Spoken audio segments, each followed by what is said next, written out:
Hello students, 11th class 9 chapter lesson name the industrial revolution, topic cotton spinning and weaving.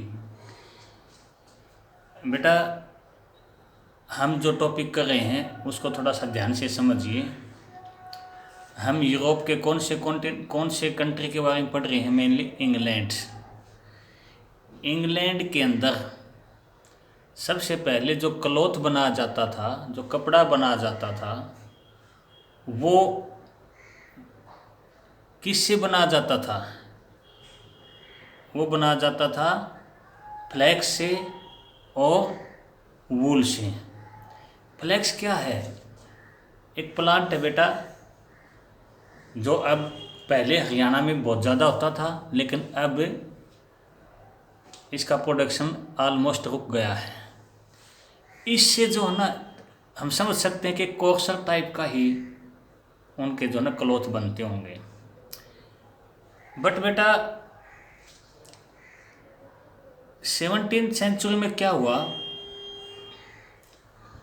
17th century तक हम ये कह सकते कि इंडिया की दो चीज़ें वर्ल्ड में बहुत पॉपुलर थी, एक कॉटन और दूसरा स्पाइसेस, जिसकी वर्ल्ड की मार्केट में बहुत ज़्यादा डिमांड थी।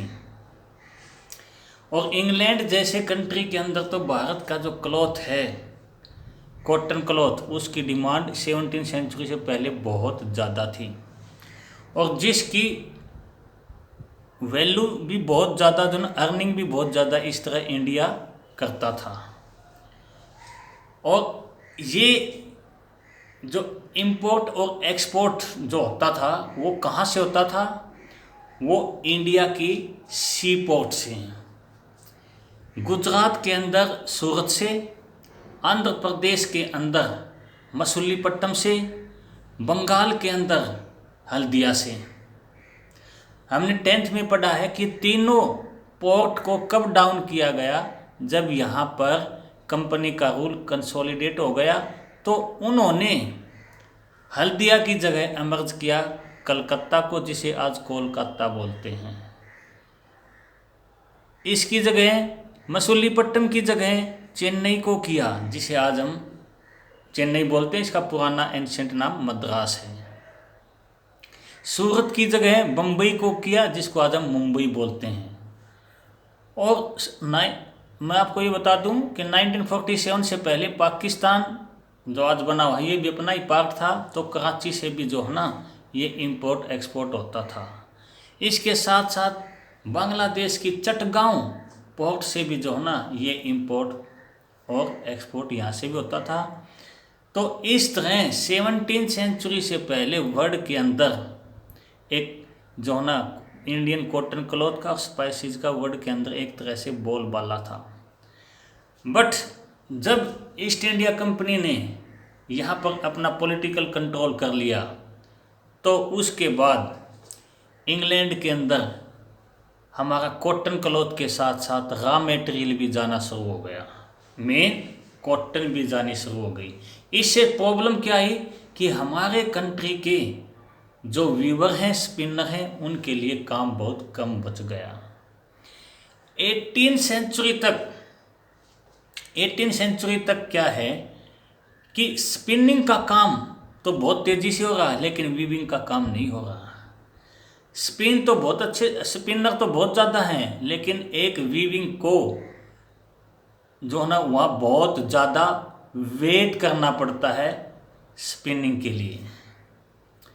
यहाँ पर मैं ये कह सकता हूँ, यहाँ पर क्या है कि काटने वाले दिन भर कताई के काम में लगे रहते थे, बट बुनकर बुनाई के लिए धागे के इंतज़ार में बैठे रहते थे। यानी बुनकर किसी चीज़ को आसानी से जो है ना वीविंग कर देते थे, लेकिन स्पिनिंग का काम बहुत ज़्यादा लोग करते थे। हम ये कह सकते हैं कि 10 स्पिनर इक्वल टू 1 वीवर, ये रेशो जो है ना चल रहा था। बट ये सब कुछ ख़त्म कब हुआ? जब इंडस्ट्री के अंदर यहाँ पर टेक्नोलॉजी आ गई। टेक्नोलॉजी आने के बाद ये वीविंग वीवर और स्पिनर के बीच में जो टाइम गैप था वो एक तरह से ख़त्म हो गया। इस तरह यहाँ पर अब जो स्पिनिंग और वीविंग का काम था, जो हाउस होल्ड यूनिट में होता था, अब ये ट्रांसफ़र कहाँ गया? फैक्ट्रीज में। इंडस्ट्री वर्ड को यहाँ नहीं करना, फैक्ट्रीज।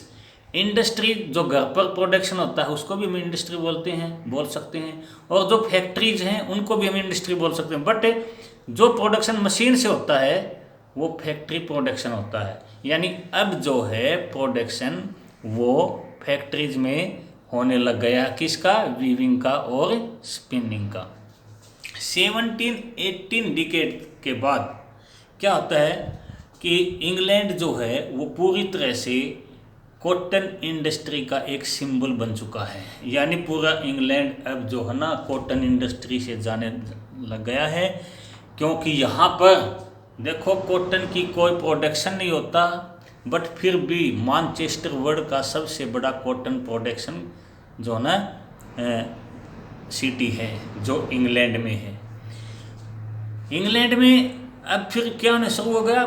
भारत पर वो कंसोलिडेट हो गए। ईस्ट इंडिया कंपनी का कंट्रोल बहुत ज़्यादा फैलता जा रहा था। तो यहाँ से वो ब्रिटिश ईस्ट इंडिया कंपनी यहाँ से क्या भेज रही है? रॉ मटेरियल भेज रही है, कॉटन भेज रही है यहाँ से, और वहाँ से प्रोडक्शन बन करके, क्लॉथ बन करके तैयार हो करके यहाँ पर आ रहा है। भारत जैसे देश इंग्लैंड के लिए कॉटन का एक बहुत बड़ा मार्केट बन चुका है। बट मैं ये कह सकता हूँ कि 17वीं सेंचुरी से पहले इंडिया से बहुत ज़्यादा कॉटन क्लॉथ की जो बेल हैं वो हमारी डिफरेंट जो सी पोर्ट हैं वहाँ से इंग्लैंड जाता था। लेकिन कंपनी ने आने के बाद हमारा यहाँ से रॉ मटेरियल कॉटन का इंग्लैंड भेजना शुरू कर दिया, और वहाँ से प्रोडक्शन इंडिया में आना शुरू हो गया, और इंडिया की कॉटन इंडस्ट्री इस तरह अपने आप कोलैप्स होनी शुरू हो गई थी। यहाँ पर हम इंग्लैंड के अंदर कुछ ऐसे मशीन हैं और उनके इन्वेंटर हैं जिनके बारे में वन बाय वन बताएंगे, ध्यान से सुनना। पहली जो मशीन बनी इस इंडस्ट्री के लिए, जो मॉडल तैयार किया, वो कौन था? Flying settle loom. इसके जो इन्वेंटर थे वो कौन थे? जॉन के। कब की? 1733 में। ये एक ऐसी मशीन थी जिससे बहुत कम टाइम में बहुत ब्रॉड जो है ना क्लॉथ आसानी से बनाए जाने लग गया था। किसमें? Flying settle loom. 1733।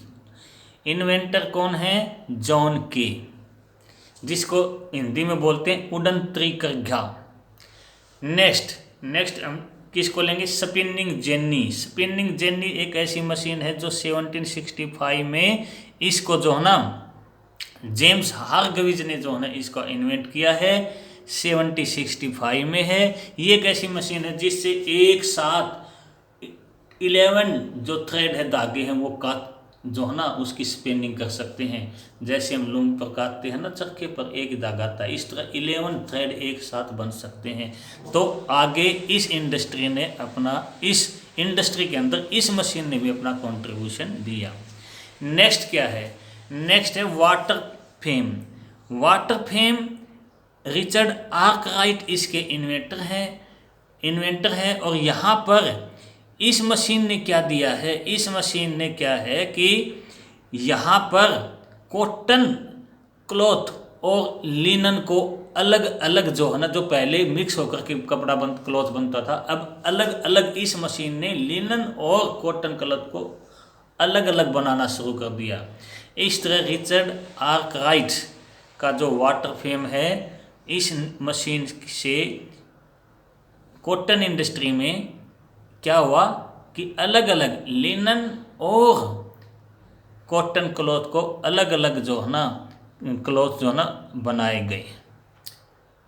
फोर्थ कौन सी मशीन है? म्यूल। सैमुअल क्रॉम्पटन ने बनाई है 1779 में। इससे क्या है कि इस मशीन ने अब तक सबसे अच्छा फाइन थ्रेड बनाना शुरू कर दिया है। बहुत बढ़िया किस्म का धागा जो है ना म्यूल ने बनाना शुरू कर दिया है। इस मशीन को बनाने वाले कौन थे? सैमुअल क्रैम्पटन 1779। नंबर 5।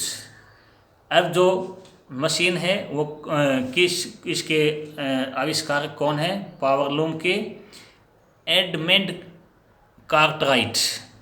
1787 में इसने क्या किया है कि इस मशीन से जो है ना जब भी थ्रेड बनता था और थ्रेड बीच में टूट जाता था तो ये मशीन बता देती थी, जो इंडिकेट कर देती थी कि धागा टूट गया है, थ्रेड टूट गया है। इसलिए इंडस्ट्री के अंदर लेडीज और चिल्ड्रंस जिनकी उंगलियां पतली होती हैं, इस इंडस्ट्री में उन्होंने बहुत लंबे टाइम तक काम किया, जिनकी जिंदगियां भी एक तरह से बदल गई थी, मिजरेबल हो गई थी। तो हमने यहाँ कौन कौन सी मशीन के बारे में बताया है? Flying settle loom number 1, spinning jenny number 2, water frame जो है वो नंबर 3, म्यूल नंबर 4, पावरलूम 5। तो इन्होंने अलग अलग तरीके से ना, किसी ने कपड़ा जो है ना क्लॉथ उसकी चौड़ाई बढ़ा दी है, किसी ने फाइन टाइप का जो है ना धागा बनाना शुरू कर दिया है, किसी ने जो है एक साथ 11 थ्रेड निकालने शुरू कर दिए हैं, किसी ने जो है ना जब भी इंडस्ट्री के अंदर कोई मशीन चलती है थ्रेड टूट जाता है तो उसको इंडिकेट करके बता भी देती। ऐसी भी पावरलूम जैसी मशीन आ गई है। तो कहने का मतलब क्या है कि अब जो है इंडस्ट्री में नए नए जो है ना आविष्कार, इन्वेंशंस हो रहे हैं और उनके इन्वेंटर के कौन थे, क्या थे, ये हम आगे पढ़ेंगे। लेकिन कैसे थे वो लोग? साइंटिस्ट नहीं थे, बट उनकी अपनी ये नॉलेज थी। तो आज का अपना टॉपिक ये था, कौन सा? Cotton spinning and weaving. अब हम अपने जो सीरीज चल रही है वर्ल्ड के 5 कंट्रीज, आज अपना कॉन्टिनेंट है अफ्रीका कॉन्टिनेंट। अफ्रीका कॉन्टिनेंट के साउथ के कंट्री, हम करेंगे नॉर्थ के कंट्री जो मेडिटेरियन सी को टच करते हैं ऑलमोस्ट, ये कंट्री करेंगे। तो इस यहाँ पर सबसे पहले हम कंट्री का नाम जो बताते हैं वो क्या है? ये है मोरक्को, नंबर 1 मोरक्को। ठीक है, मोरक्को के बाद यहीं पर इसके ईस्ट में ये कंट्री है अल्जीरिया।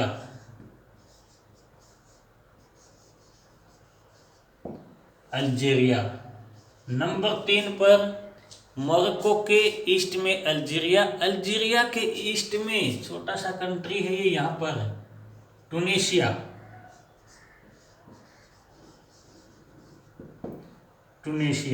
नंबर 4 इसके भी ईस्ट में कौन सा है?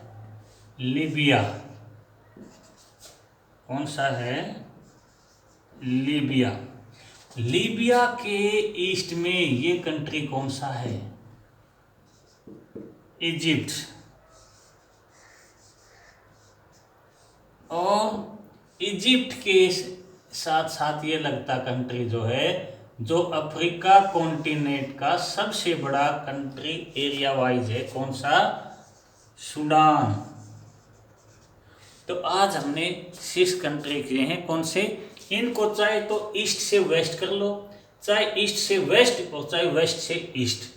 हम ये भी बोल सकते हैं Sudan, Egypt, Libya, Tunisia, Algeria, Morocco, या फिर Morocco, Algeria, Tunisia, Libya, Egypt and Sudan. अपना अपना तरीका ये याद करने का हर एक बच्चे का होता है।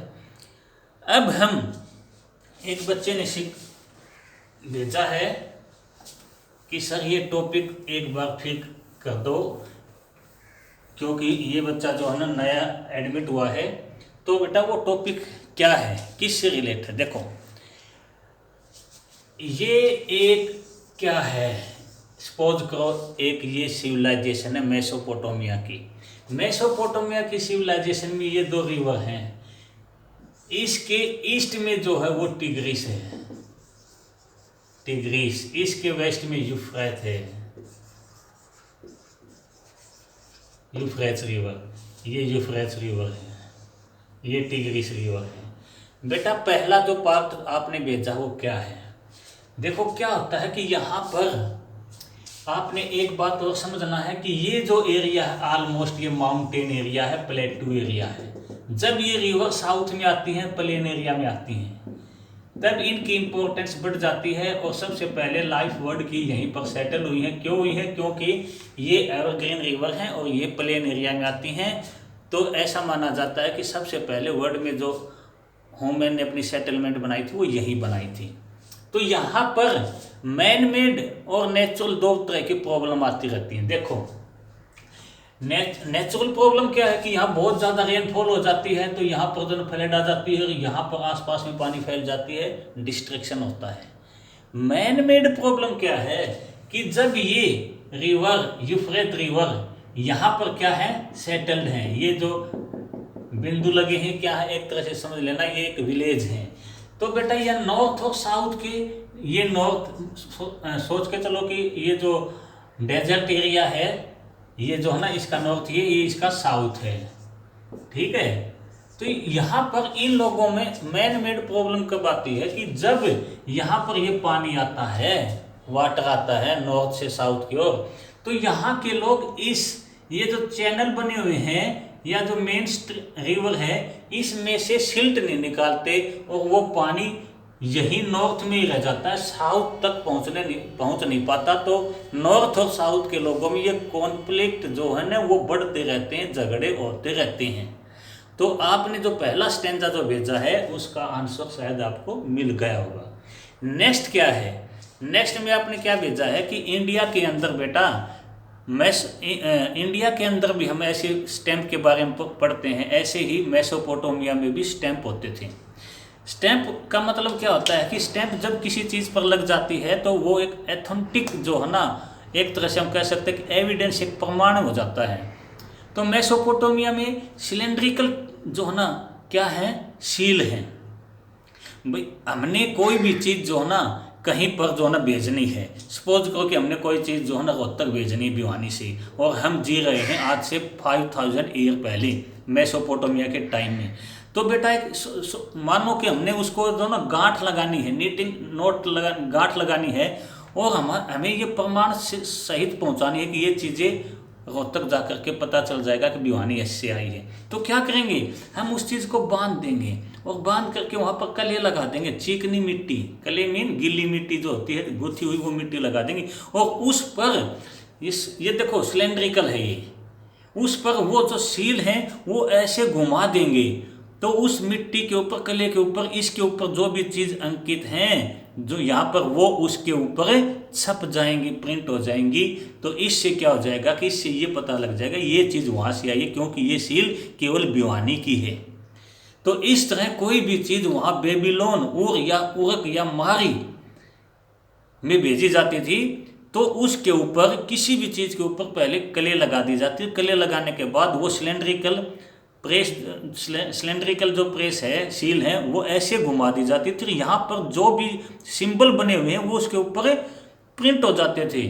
तो इससे पता लग जाता था कि ये चीज़ वहाँ से आई है, और ये प्रमाण भी हो जाता था कि ये बिना टूटे फूटे, यानी इस चीज़ के जब ये कली जो अब ड्रॉट सूख गई है और वहाँ आगे तक पहुँच गया, तो इसका मतलब क्या है कि इसके साथ कोई छेड़छाड़ नहीं की गई है। नहीं तो ये कले जो है ये जब सूख जाती है तो इसके साथ छेड़छाड़ होगी तो टूट जाएगी। तो ये इस बात का प्रमाण या सबूत या एविडेंस सील जो है ना वो बनते हैं। मेसोपोटामिया में मोस्टली जो सील जो बाद में बनाई गई हैं वो सिलेंड्रिकल हैं, स्टोन की बनी हुई हैं, गोल हैं, और वो किसी भी कले के ऊपर ऐसे घुमा करके उसके ऊपर प्रिंट कर दी जाती थी, ताकि एक जो है ना मार्क बन जाता था, ऑथेंटिक मार्क्स बन जाता था, ताकि एक एविडेंस बन जाता था, एक प्रमाण बन जाता था कि ये चीज़ें वहाँ से आई है। ठीक है बेटा, ओके, थैंक यू।